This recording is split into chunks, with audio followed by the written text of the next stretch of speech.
Hello friends, welcome back to my channel JS Coaching for Learning. So students हम NCERT cover करते हैं अपने ही चैनल पे एंड हमने क्लास 6 सोशल साइंस की NCERT स्टार्ट की थी जिसमें हम chapter number 6 the beginning of Indian civilisation कर रहे थे।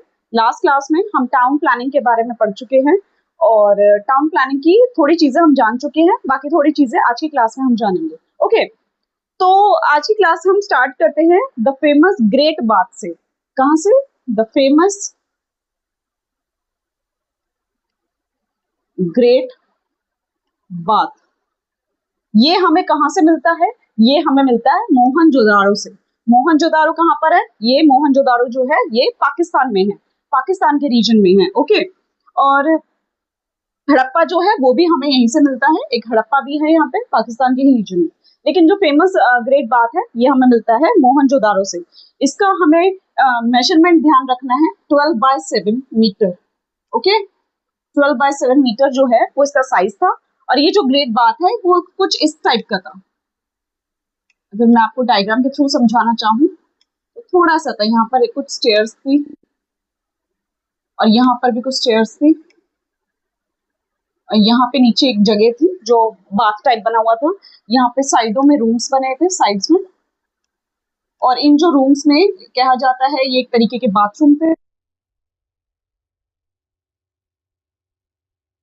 तो इस तरीके की चीजें थी और हमें इसके साथ ये भी ध्यान रखना है ये जो टैंक था ये वाटर प्रूफिंग मटेरियल थे इसके अंदर, वाटर प्रूफिंग मटेरियल।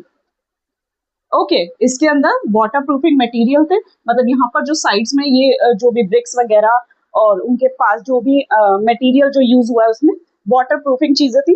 और उसमें हम कह सकते हैं एक नेचुरल बिटुमेन था, natural bitumen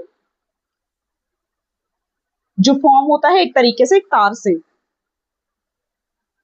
a form of तार। ओके, ये एक नेचुरल वाटर प्रूफिंग का काम करता था।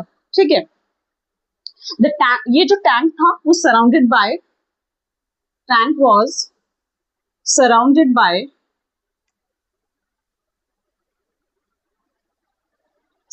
By small rooms. ये जो स्मॉल रूम्स थे ये स्मॉल रूम्स,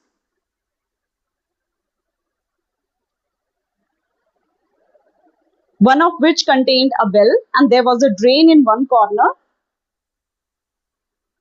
wells थी एंड साथ में there was a drain,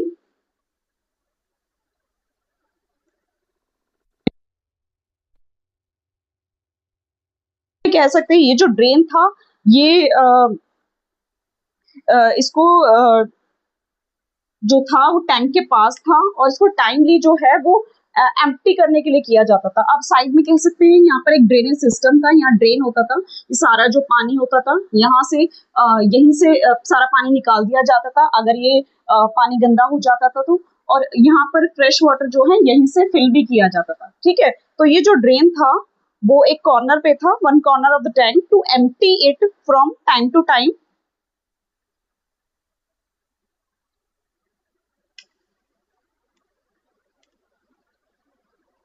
from time to time and refill it with fresh water। Okay, यहीं पर ड्रेनेज सिस्टम कैसा था, यहीं पे ड्रेन किया जाता था पानी को एंड साथ साथ में इसी पानी इसी टैंक में जो है फ्रेश वाटर जो है वो फिल किया जाता था। अब आर्कियोलॉजिक जो लोग थे, आर्कियोलॉजिकल जो लोग थे, सर्वे के हिसाब से हम कह सकते हैं उनके अकॉर्डिंग ये जो टैंक था यहाँ तो ये पब्लिक बाथ के लिए यूज होता था उस टाइम पे कि लोग यहाँ पर आके नहाते थे, या फिर हम कह सकते हैं यहाँ पर एक ये बाथ जो था फॉर रॉयल फैमिली के लिए, bath for royal family. Royal families जो थी वो यहाँ पर आके बात करती थी, या कह सकते हैं एक पब्लिक बाथ भी हो सकता है। एंड ये जो है कह सकते हैं एक ऐसा भी इंटरप्रिटेशन है कि ये जो टैंक है वो यूज होता था फॉर रिलीजियस रिचुअल्स। जैसे आज की टाइम में हम जाते हैं ना गंगा स्नान करने, तो उसी तरीके से यहाँ पर भी समझ सकते हैं कि ये कोई ऐसी जगह रही होगी जहाँ पे रिलीजियस रिचुअल्स भी होते होंगे। हो सकता है यहाँ पे रॉयल फैमिलीज जो थे उनके लिए एक बाथिंग एरिया हो, या कह सकते हैं पब्लिक बाथ भी use as a public bath भी यूज होता हो।